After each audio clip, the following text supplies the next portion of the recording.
After a flurry of commitments in June, recruiting cooled off for Carolina football in July, but now in mid-August, there are multiple recruits committing today and in the days ahead. Are any of them going to be Tar Heels? John Garcia Jr. is here today to help us figure that out.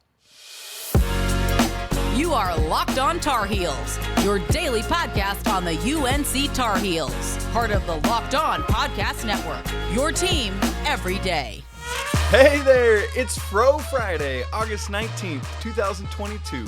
Welcome into the Locked On Tar Heels podcast. I'm your host, Isaac Schade, and I want to thank you for making Locked On Tar Heels your first listen or your first watch every single day. Don't forget that we are free and available anywhere you get podcasts, so you can subscribe right now so that you don't miss a single episode of the only daily North Carolina show out there. For those of you watching, please also smash the like button and would love to hear your comments as we go throughout these conversations today. By the way, today's episode is brought to you by BetOnline. BetOnline has you covered this season with more props, odds, and lines than ever before. BetOnline, where the game starts. It's great to be joined today on Locked On Tar Heels by John Garcia Jr., Sports Illustrated's Director of Football Recruiting, and I want to remind you that all of our recruiting segments are brought to you by LinkedIn, and we'd like to thank LinkedIn Jobs for being the official college recruiting sponsor across the Locked On College Network. LinkedIn Jobs helps you find the candidates you want to talk to faster. Post your job for free at linkedin.com/lockedoncollege. Terms and conditions apply. Well, John, it is a busy commitment day today on Friday, August 19th. We've got two guys that Carolina's in the mix for committing, and another one we're going to talk about that might, depending on what we learn today, have some effect on what happens with this other commit we're going to talk about. Lots of generalities I'm spewing off there, so let's get into specifics, first of which is Kevin Concepcion. I've been liking to say it that way just because it sounds fancy. And so, when we look at this, two of these guys we're going to talk about today are wide receivers. And Carolina already has two wide receivers, Christian Hamilton and Chris Culliver, in this class. And so we'll talk about that in a minute. But first, let's start with KC. What do you see from him, and what do you think he will ultimately do? Yeah, this is a fascinating recruit and recruitment to track. Concepcion brings a lot of versatility to the wide receiver spot. He's got some polish. I think he can put some routes together, but then he's also got this kind of, physicality and top end speed that makes him a threat to go the distance at any given point. So I do like that kind of three-level impact in his game. He could be a possession guy, he could be considered a speed guy, or a counter player who kind of jumps in and out of each of those roles. So you could see why his recruitment has become a little bit more hectic here over the last few months. And I think that's where we're still at. North Carolina, North Carolina State. I think the Wolfpack had the buzz early, certainly in the spring into the summer months. But since that point, it seems much closer to a coin flip, almost 50-50 between the programs, so much so that KC had two visits to take at the very end of July, right before the dead period kicked back in, and he took visits to both schools. He was like, I had to go back to both once again. So it's that close in this conversation, and I think in between those two visits, those return visits to Chapel Hill and to Raleigh, it's just been a whole lot of sitting back and trying to split the hairs between these two programs. He has good relationships with both wide receivers coaches. Both head coaches have gotten involved in this recruitment as well. He's another kid who could fit kind of at both schools. So I think it's going to be really, really close. And this is becoming something we talk about a lot, right? UNC versus NC State, two programs that have dominated the recruiting within state lines. And no disrespect to Wake or Duke in that regard. But really, that's where the conversation has started. So I think this is going to be another one of those that we start to sort of judge, who's got the momentum between these two state powers, because this is a true head-to-head battle that, Carolina has absolutely made up ground for over the last few months. I think that last official visit and that positioning was really big for UNC, getting that last trip and then getting the return trip there before the dead period kicked in on August 1st. Equally as big. I know Mack Brown specifically spent time with KC before he was able to get back out of town. So, yeah, I think it's really close, almost too close to call. You feel better about Billups, so I know we'll talk about here in a second. But it's really, really tight at this point, and you start to wonder with those two receivers committed, is there room for four? That could maybe factor in at the 11th hour, especially because all these kids are committing right around the same time. Exactly. Man, it's so interesting. Just the math, the calculus of it all is always so interesting. Just one quick aside. Is there any possibility that a third school sneaks in here, or just especially given the return trips, like it's UNC, it's NC State, and nobody else is breaking those barriers? Yeah, those were the last two officials and last two unofficials that he took. So it feels like it's really those two, unless he pushes things back, which we've seen happen, of course, and another school gets involved and throws a wrench into the conversation. But if he stays on the plan of making that mid-August commitment, I think he's going to be at one of these two ACC programs for sure. Okay. And I mean, as a Carolina podcast, you have to like him being able to look and see what's happening now with somebody like Josh Downs, who can do all of those things that you just talked about in Casey's game. How often does that factor into, hey, I see myself in this guy that's there doing it right now, and I want to be the next that dude? Oh, 100%, Isaac. I mean, that's something that is the easiest thing to sell. It's harder to say, we don't have this, but we want you to become this, than it is to say, hey, look, you see this guy right here? Hey, let's bring him up after practice. You could be him. You could be him in 2 years. You could be him in 3 years, and look what he's about to do, this season, NFL draft, all that fun stuff. It's so much easier to put a human into that role, and then you start to allow Josh to be an extension of the coaching staff and kind of explain, hey, when I was in your shoes, I was a similar player, XYZ.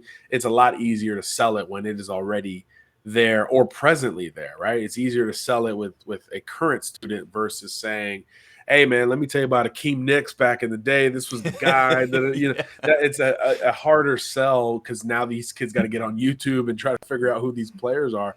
When he's there in the flesh, that's about as a one-to-one a sell as you can make in recruiting, and certainly it makes Mack Brown's job a little bit easier. Yeah, man, that's so interesting. Well, John, let me hold your feet to the fire a little bit, although, obviously we won't take this to school. If you had to make a prediction on whether he winds up in Raleigh or Chapel Hill, what do you think for KC? Whew, I think a week ago I'd said Raleigh for sure. The return trip at the end of the dead period does make me pause in that front just a little bit. Yeah. But now there's time in between that trip and the decision. So sometimes it does break back to that original trend. So I think 30,000 feet up, I'd probably lean NC State, but man, it's so very close. Per the kid, this isn't even speculation. Per the kid, it is this close. So it really could flip-flop either way. And it also kind of makes me wonder, is the verbal commitment date the end of this recruitment? Right? How does that play out, especially when this kid is well-traveled, has been to both schools so many times? If he picks NC State, does he pop into a UNC game? Or conversely, if he picks UNC, does he go visit Raleigh, during the season and check out one of their games there? That could be something to keep an eye on, because there's been a lot of fluidity with Carolina's wide receiver recruiting in this cycle, right? Big targets, hits, misses, momentum, certainly in early July when the two current commitments jumped on board. I do think that there's been some fluctuation. So, yeah, you got to keep an eye on the long term with these guys as well. But it's that close with KC, no doubt. Man, that's great insight, John. Yeah, that's something, folks, we always need to keep in mind. Yes, there's the verbal commitment, but until he signs on the dotted line, it ain't over. And in this day and era of transfer, it's a whole thing. It's never over, right? It's never over, and it's never over until you exhaust your ability to play or you go to the draft. Like, it's never, ever over. Now, Carolina has another wide receiver there in the mix for, who John referenced just a minute ago, who's committing next Wednesday. So how will KC's commitment play into that, and where will he ultimately land? We're talking about that in just a minute after I tell you about Bet Online. BetOnline.net is the fastest and easiest way to check in on all your betting needs. Find all your favorite sports and events at the #1 online source for odds, lines, and games. There's also reviews and news from every league, including MLB, NBA, NFL, NHL, combat sports, esports, and even golf. BetOnline continues to be the top online resource for all your sports wagering info, including things like live in-game betting, scores, and podcast. They have you covered. So head to BetOnline today or use your mobile device to learn more about all the trends in action. BetOnline, where the game starts. All right, so we've talked about Kevin Concepcion, who's committing today. If you're watching this later on Friday, he might have already done so, and you already know the deal. But somebody you don't know about yet is Paul Billups. As we've already said, Carolina has 2 wide receiver verbals in this class, Hamilton and Culliver. Who knows what happens with Concepcion, and then that might play into what happens on Wednesday when Paul Billups is committing. So before we get to his commitment, John, tell us about Paul Billups and his game. Really like this receiver coming out of Virginia Western Branch, which is, yes, the same school as Dre Blythe. Let's get that out of the way on the front end. This is a smooth, fast wide receiver. This is a very fun prospect to watch. Maybe has some room to go to round out his game like we talked about with Concepcion. But I think with Billups, you're getting a lot of raw torque and some smoothness in his game. There's just some subtle movement skills that he has that really helps him to excel in the open field. It's why he's a great kick returner and punt returner. And one of these receivers that you can just kind of throw a screen to and let him go to work. Let him go. Thereafter, right? So the body control, the instincts are really off the charts in this regard. He's got good size to him there as well. So I think he's another guy that absolutely fits what we have already seen from that North Carolina perspective. And even though he's got room to grow physically and grow technically in his game, I like his floor and foundation. He can absolutely run. Again, there's some grace in how he moves on top of that, which is always going to keep you advantageous in the open field. So there's a lot to like about the big playability of Mr. Billups. I love that. So he's a yak monster. He can play in the return game. You love that capability to do multiple things, the versatility. But some of those technical deficiencies at this point, what are some of the specific areas he does still need to grow in? Well, I will give him some credit. You know, his high school doesn't ask him to polish up on the route tree as much as some others may, because they know his skill set and they're like, hey, let's get the ball in his hands right now and let him go from there. But I do think, from a route running standpoint, I think some of the footwork and some of the leverage discipline that the best receivers have is something that he could look towards improving in his own game. Again, I think as he fills out physically, I'm curious to see how that works and if he could bring a physical element to his game, because he's certainly a little bit more finesse at this point. But again, the ball skills are good there. Certainly the yards after catch ability is one of the best in the region as well. So there's a lot to work with in that regard. We've seen programs, put this thing together with a guy who has less traits than Billups. So it's not something, to be extremely worried about at this stage. But yeah, there's always room to improve physically and technically in this case. Love that. Okay, so then let's move to his commitment, which is happening on Wednesday, August 24th. It sounds like there's 3 schools in the mix. How's that shaking out? How are you seeing this one, John? I know there's 3, but it's felt like Carolina for some time here. Really, I think, like we said with KC, where NC State had that spring into early summer buzz, and then now Carolina has combated that. I think with Billups, it's Carolina's had that early spring and summer buzz, but no one's been able to really catch up in that regard. I know Virginia Tech, a couple other schools have tried to make runs at him. He's a Virginia kid, so you understand that certainly. But really, this has felt like Carolina's race to lose for quite some time, and I expect this to be a much, more calm commitment to watch for Carolina fans compared to KC and some of these others that are coming up, because I think this has been Carolina's race to lose for quite some time.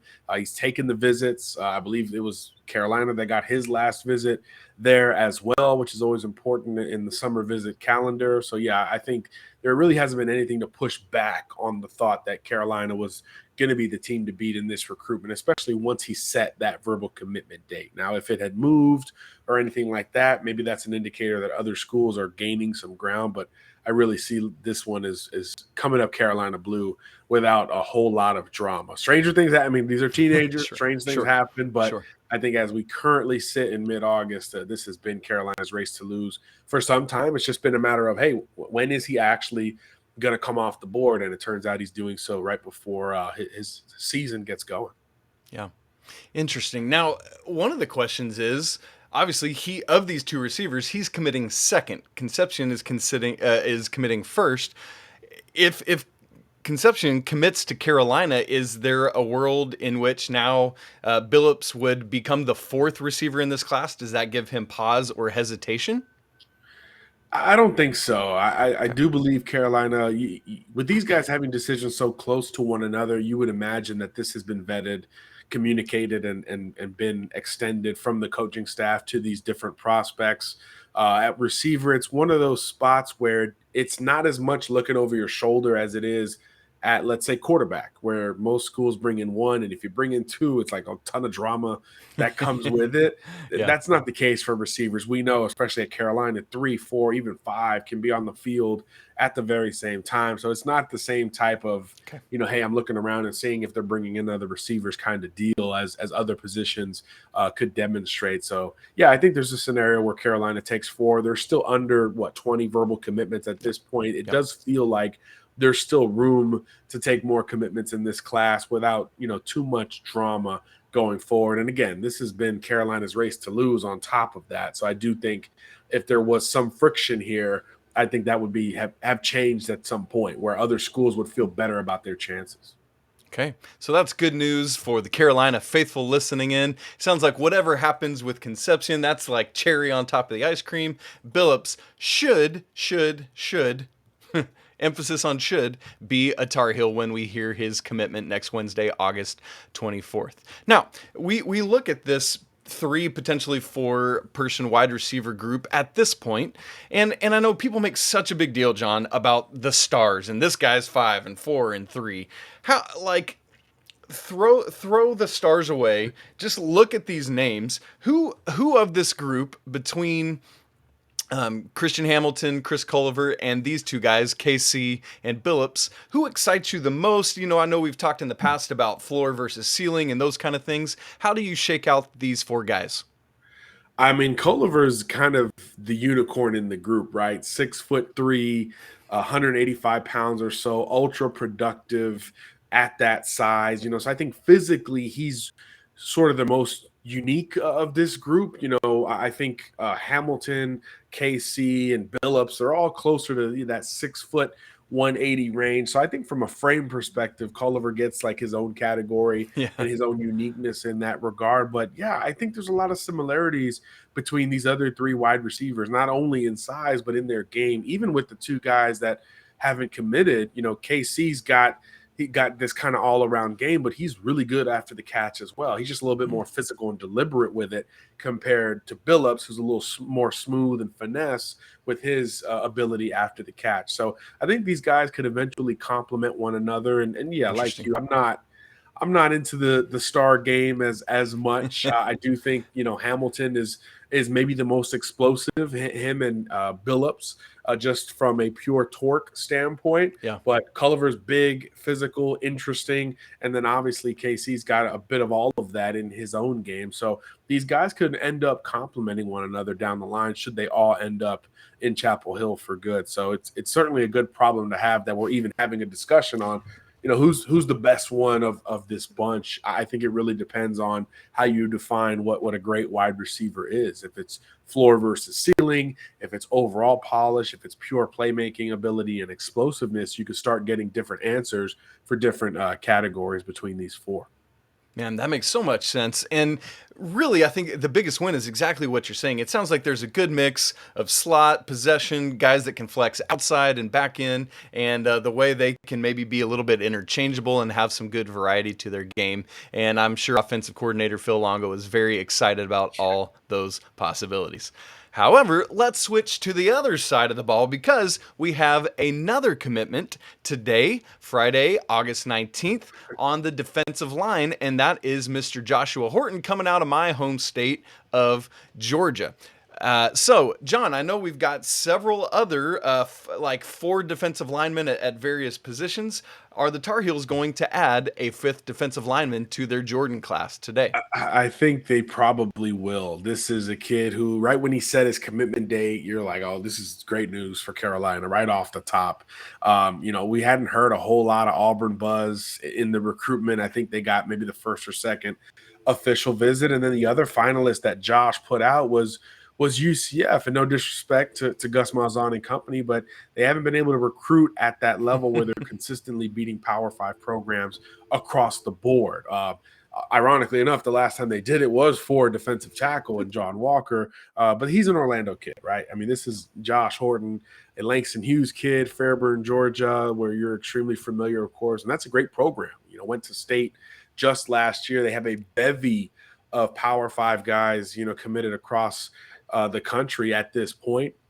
So that's something that is a competitive every day in practice, and it just kind of leans itself towards the Power 5. So just in the finalist regard, I think Carolina should feel pretty confident going into this one. We've talked about the bevy of edge rushers on board for UNC, but now this is an interior guy. This is somebody who can offer you a counter to that long, lean edge type presence. So it's a big need in the class as well. And I know that's been communicated between Brown and Gene Chizik and all the way on down to the positional coaches relative to Josh Horton. So it's been viewed as sooner the better for Carolina. So as soon as he set the commitment date, I know my brain immediately went to UNC, and I've heard nothing to slow me down off of that assumption just yet, Isaac. So as we're so close to that commitment going public, I hadn't heard anything to push me off of that mark. So yeah, I'm thinking Carolina's going to get it done on both sides of the ball today. Boy, that sounds like some great news. As you're hearing, it sounds like Horton is more specifically of an interior tackle type guy, and add him to the mix with Joel Starlings, who's already verbally committed to Carolina, and that's really good. Now, it's interesting. Carolina had just lost out to Central Florida on a commitment. You and I had been texting about some because it was a kind of a mystery commitment. But it's funny, we've got the Malzahn of it all, and we've got Central Florida and Auburn in the mix here, and so it feels like Carolina might beat out Gus Malzahn on 2 fronts today: his former school and his current school. Now, if Horton's in the mix, you've got 2 kind of more interior guys in this class, 3 edge guys in Rico Walker, Jaybron Harvey, and Tyler Thompson. You feeling good about where that's at this point, or is there another guy or 2 that you would still want to add? I mean, you certainly can't have enough bodies along the trenches, O-line or D-line. But if this is closer to the end of that spectrum, you got to feel pretty good about it. You've got a starting, if you're a 4-3 defense, you've got a starting 4 already within this group. Should Horton make his verbal commitment, then you got an additional edge rusher, which you can never have enough of on a college football or any level of football type roster. So yeah, I think you start to feel really good about it, and you've done well in state, obviously, but now you're also doing well in states that you just have to recruit well. If you're North Carolina, you got to recruit the state of Georgia. That's just a must for any team in that part of the country. When you start to go out of state, you go Tennessee, you go to the state of Georgia, and we've seen Carolina make big impacts in each of those states in this class, and really always when they're recruiting very, very well. So I think in that regard, you feel really good about where the class is right now. But yeah, you're not going to turn away a big-time prospect. If Jamal Jarrett comes and say, hey, I want to go back to campus one more time, you're not going to say no to that. But when you start thinking of the pecking order, you do feel good about where your D-line class stands at right now, particularly with those pass rushers. And now you're complementing them with some big guys that are a little bit more equipped to deal with the bigger guys on the offensive line. Yeah. And that brings up very quickly, just in our last couple minutes here, one of the guys that Carolina had felt really good about for a while, and now maybe not so much on this same side of the ball, is Daevin Hobbs. Any updates on that? I know last time we had talked about him going to Alabama that weekend, and then Georgia's in the mix now. I've heard some rumblings that Clemson either has offered or might offer, and so it's like, once you get to those perennial CFP teams, you got to kind of feel like your day is done with that. Is that accurate to say, John? Yeah, look, I think if he was committing today, it would be Carolina, but now he's definitely not committing today. He's been pushing back his recruitment. And like we said, the last we had heard was Bama was going to bring him in on campus. The offer was in hand at that point. And now there are reports, like you said, that he's taking a bunch of visits in the season. He will be back at Alabama. He will go visit Georgia before all is said and done. So now this has become kind of a new recruitment, one that you have to kind of win all over again from that Carolina perspective. Now, there are tentative plans to get back to Chapel Hill for a game as well. So it's not like you're out of the race, and you're still probably, again, today at the forefront of it. But yeah, if you're a defensive prospect who has Georgia and Alabama on the radar, it's something you understandably have got to vet. And that's something that obviously he is doing at this point. But yeah, it's certainly a recruitment that we thought was going to end in August. He had the date set, all that stuff, and I think that was going to be Carolina's race pretty easily at that point. But once he pushed it back, went back to Bama, got the offer, now is setting more visits. This thing's going to go potentially all the way, closer to National Signing Day in December. And I think that's something that it could be good for Carolina if you win it, but obviously the likelihood of that is decreasing because of the addition of multiple contenders that can obviously hold their own and pull their own weight with recruiting really any position, but certainly any defensive position in particular. So you still got to contend. You still got to push in that regard. So we'll see where the chips fall when he is ready to make a decision. But yeah, I think right now it's going to be a wide open recruitment that Carolina is going to have to counter and try to stick in all the way into the end. But if you win it in the end, it would be more satisfying. So there is some silver lining in that regard. Yeah. Okay, that's great. So thankfully and hopefully with Horton's commitment, assuming that happens, Carolina will have 5 in the mix. But as you said, you're never going to turn down any talent along the trenches, especially a guy of Daevin Hobbs' capability and athleticism. So thank you for all that insight, John. Excited to see how that recruitment continues to unfold, and I'm sure we'll talk about it more as it goes on. John Garcia Jr., as always, great stuff. Thank you so much for joining us. Hope you have a great weekend, the last weekend without college football. Ooh, amen on that one, brother.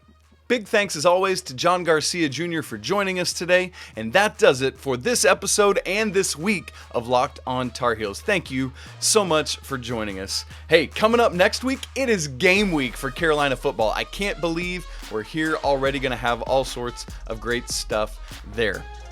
For those of you who have been joining in, if you're not already subscribed, why not? Go ahead, do it right now. Simple, quick, and easy.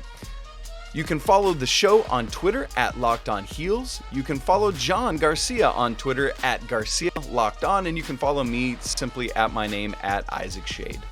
Get more on the ACC by making Locked On ACC your second listen today. Host Candace Cooper and the local experts of Locked On take you around the conference in 30 minutes, 5 days a week. Well, I hope that you all have a great weekend. And man, can't wait to talk to you next week on Monday. But as for now, I want to remind you that it's always a great day to be a Tar Heel. Until next week, peace.